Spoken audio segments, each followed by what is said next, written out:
Telangana assembly సమావేశాలు 5వ రోజుకు చేరుకున్నాయి. ఇవాళ హిల్ట్ పాలసీపై అసెంబ్లీలో లఘు చర్చ జరగనుంది. హైదరాబాద్ పారిశ్రామిక భూముల బదలాయింపు విధానంపై కీలక చర్చ జరగనుంది. తెలంగాణలో పారిశ్రామిక అభివృద్ది, భూ వినియోగ విధానాలపై ప్రభావం చూపుతున్న హిల్ట్ విధానంలో ప్రతిపాదిత సవరణలు చర్చలో ప్రధాన అంశంగా ఉండనున్నాయి.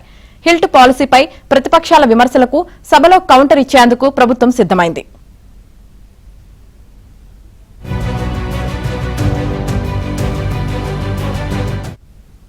ఇక తెలంగాణ రైజింగ్ 2047పై అసెంబ్లీలో చర్చ జరగనుంది.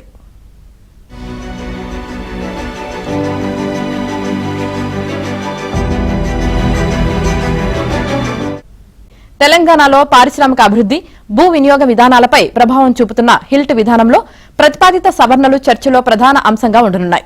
హిల్ట్ పాలసీపై ప్రతిపక్షాల విమర్శలకు సభలో కౌంటర్ ఇచ్చేందుకు ప్రభుత్వం సిద్దమైంది.